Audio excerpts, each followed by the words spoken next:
Buongiorno a tutti. I am Paolo Sironi, your host of The Banker's Bookshelf. The Banker's Bookshelf is a podcast inspired by authors and researchers of the most interesting books and papers which are finding a prominent space in the libraries of curious bankers and fintech entrepreneurs. Today, I have a guest from the City of London. He's Christian Keller, the Chief Economist of Barclays Investment Bank. In the occasion of this year's World Economic Forum, Barclays published a research in collaboration with IBM Institute for Business Value that Christian directed. And I had the privilege to work with Christian in the making of this paper. Let me thank him, first of all, because working together has been enriching. And I'm happy he joined us today because I know there is so much that our audience can also learn from our conversation today. Christian, welcome to the show. Oh, thanks for having me. Pleasure. Christian, thanks, especially because I know that you just came back from long-haul travel, so you might be very tired today, but this is such an interesting paper that we couldn't miss the chance of sharing with the audience. As usual, in the Banker's Bookshelf, I share an overview of the paper with our audience, and then we deep dive into these research insights together. Okay, and now I remind everyone this is a very interesting paper published by Barclays in collaboration with the IBM Institute for Business Value. The title is AI Revolution, Productivity Boom and Beyond, and has been signed, the foreword has been signed by the CEO of Barclays, Venkata Krishnan. Now, as new tools such as ChatGPT have emerged, much has been written about the explosive growth of generative AI and how it could transform our world. However, less analysis has been done to assess how AI may unlock meaningful gains in labor productivity. This new report wants to help companies, investors, and society better understand if and how AI could lead to tangible improvements in productivity across a range of industries, defined as output per hour worked. Now, understanding ease of access and versatility of new technology is core to answering the question, and that has been investigated in this paper. But this question is not new. The world operates in a digitized economy since 20 years at least, and we always associate higher digitalization with higher productivity. Yet, information technology hasn't brought the long-term boost in world gross domestic product that many had hoped for. In fact, productivity growth has been on a downswing since the 2000s. With this in mind, this paper explores AI potential to power a productivity boom that bolsters economies far into the future. Now, when we read a paper such as I did, which you can download from the website of Barclays Investment Bank, you will discover real case studies to show how the integration of AI has already led to significant gains in productivity. For example, there will be use cases and case studies from experiences of Indian companies in Gurgaon and food flavorings giants in Baltimore. Most of all, this research identifies how broad adoption of AI could help to tackle some of the longer-term challenges facing the global economy, offsetting the effects of aging workforces in developed markets while supporting real income growth in developing economies. Importantly, the paper presents some of the guardrails that need to be in place to manage the cost to society from the rapid growth of AI. Capitalizing on this groundbreaking technology in an intelligent, sensitive way is likely to require a very human response, a collaborative effort from industries and regulators. So without much ado, I will let Christian expand on all these topics. Christian, are you ready?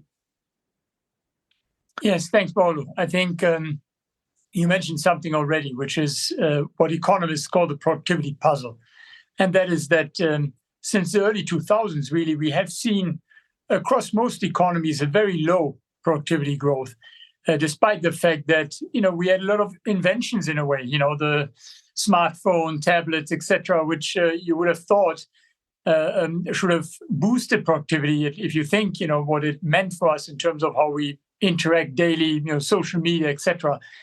And there have been a few explanations for this. And, some of them simply point to the time lag. We look at history, between, let's say the invention of the light bulb and, and the full electrification and the productivity boost that brought. There was a long period from the, 1870s all the way to the 2020s. You had a period in the 90s with the high productivity, and that was generally considered to come from the computerization, even though the first personal PCs you had already, in the early 70s. And so that timeline could be one explanation. But there's some who are a bit pessimistic, and they say, frankly, these recent innovations in the digital space, if you want, don't really make up for the kind of innovation that we had in the past, be it electricity, but even many others, be it air conditioning or commercial flight, etc., that propelled productivity in the 70s, for example. So that is a more pessimistic explanation. That is simply we no longer invent the things that really boost productivity the way the inventions have done in the past. And a third explanation is a technical one, but it has to do how we measure productivity, and that is simply a form of output over the input. And the output is gross domestic product in our case, and input is working hours. And in a digital age, there may be particular reasons that our measure of output, i.e. gross domestic product, may not be very accurate. And I cannot go into too many details here, but it's a measure that effectively requires market prices. And ultimately, it was something that was developed in the 40s. It was really developed for a world of manufacturing where you had some measurable output, hard output, and in a world where you have a lot of services, digitized services that don't have a market price. And all these things that you do, that you consume, for example, on your portable devices, and the things that you do on them that don't have a market price, but still have an economic or have a value, a consumer value to you, they would not necessarily show up in the way we measure GDP. And it's not a new phenomenon. That always was the case. But in a world with a lot of digital products, it may be exaggerated.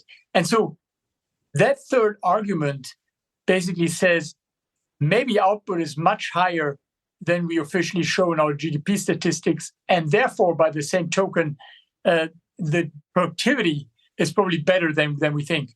Yes, can I just sum it up a moment, and then we step forward, because we say many things. First of all, looking at the history of innovation, we see that there is typically a time gap between when innovation is effectively realized and when the productivity is gained in terms of higher productivity growth rates.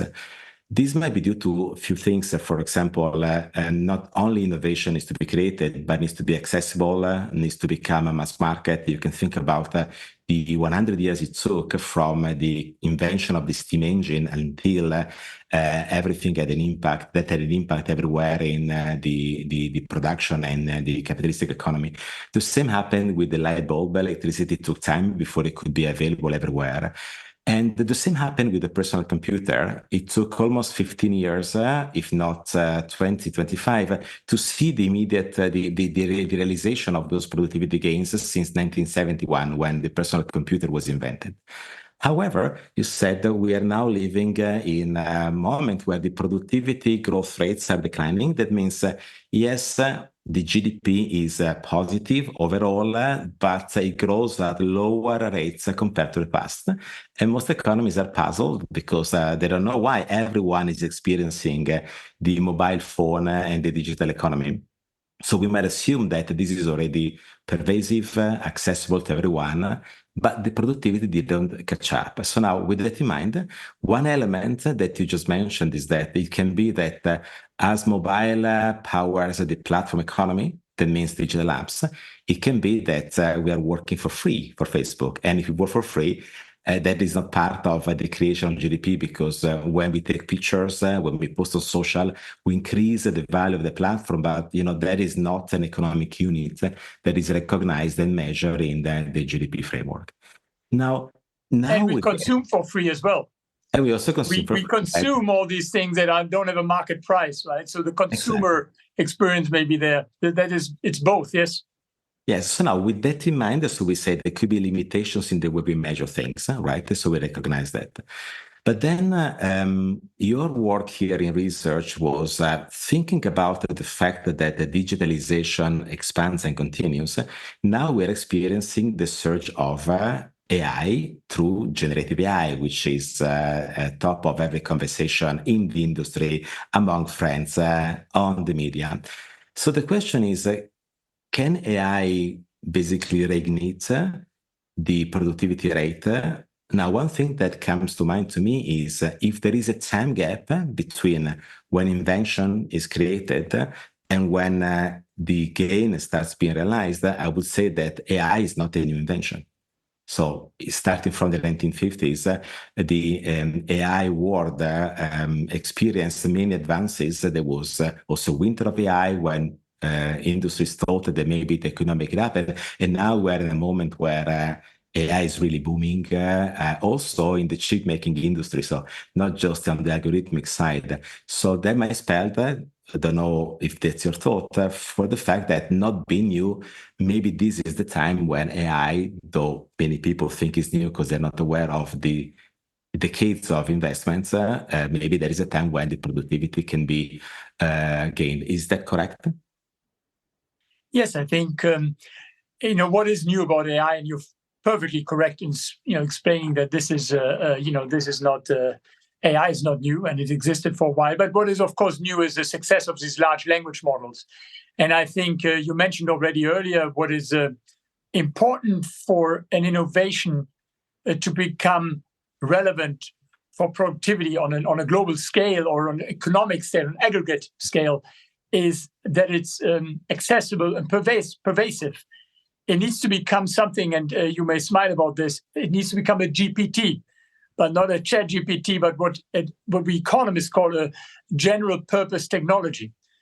And maybe now with AI, in the form of large language models, that does seem to have the aspects of what makes it a GPT, a general purpose technology, in the sense of it suddenly is accessible easily to people you don't need to know code. You can prompt in with English language typically, but with language, it seems to be affecting a very broad range of activities throughout different sectors.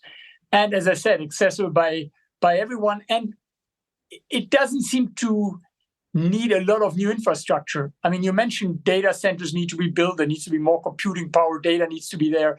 But a lot of the basic infrastructure that is needed already exists.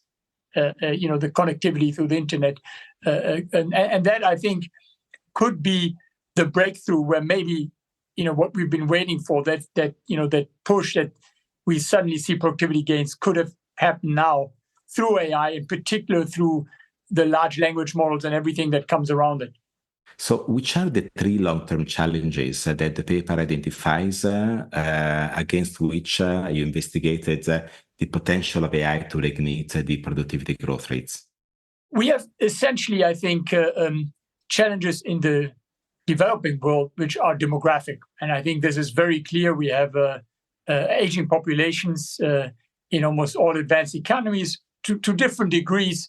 But we already see it now happening in Europe and Japan and even in the US to some extent, that there's a lack of labor force in a way as people the working age population becomes less, and we have more old age. And there, I think there could obviously be a certain substitution of having less workforce, but with enhanced productivity.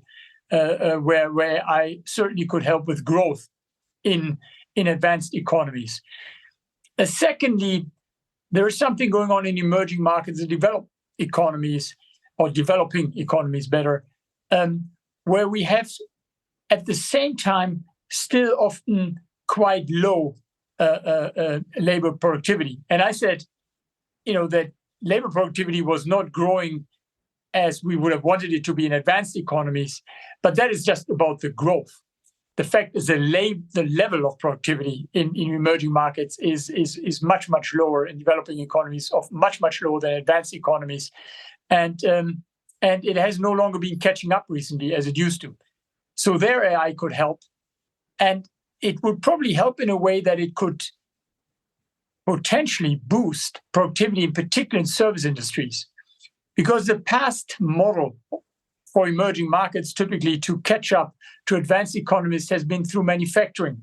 There's been a typical model where the rural population moves to urban centers, gets employed in factories and in manufacturing goods that then get exported. And that has driven up productivity growth in emerging markets, typically moving people from low productivity rural areas into the manufacturing sector for export goods. That is no longer happening. We have a phenomenon that economists describe as a premature deindustrialization, where we have economies that are already having falling shares of manufacturing and industries, even though they're not yet rich. And it looks as if the development model from here on needs to be in services. And obviously AI has great promise to help developing and emerging markets workforces to gain productivity in those areas. We said at the very beginning of this episode that AI has three characteristics that seems to indicate that as it is maturing now, the impact can be positive. First of all, it is not new, but now is capable of leveraging infrastructure that has been created in the last 20 years to expand its penetration into many industries and individual activities. Second, it is broadly accessible. Everyone has a smartphone. Everyone can connect to the internet or a large part of the world population. And third, has the power to augment individuals. But which are the negative effects that this paper also addresses in terms of making sure that there is a balanced perspective, right? So the good, but also mitigation of the bad. Let me ask you to comment on the three of them. We said AI is not new, but it's growing fast. Does it mean that regulation is not ready for AI? Well, I think AI certainly creates additional challenges for regulations because it is moving very fast. It's often difficult to understand, and sometimes the developers themselves obviously admit that they cannot always fully anticipate how fast it is moving or what it does or how it does things. But I think there is in general the aspect with all new technologies, but in particular with AI. How it affects workers. And there's always the one element where it can augment, workers, make them more productive, maybe change their job, but they keep a job or they get a new job. And there's always the aspect of substitution, where workers are no longer needed because their work is completely substituted rather than augmented. And in the past, I think, obviously, there have been often the fears about rising unemployment, that machines were taking over.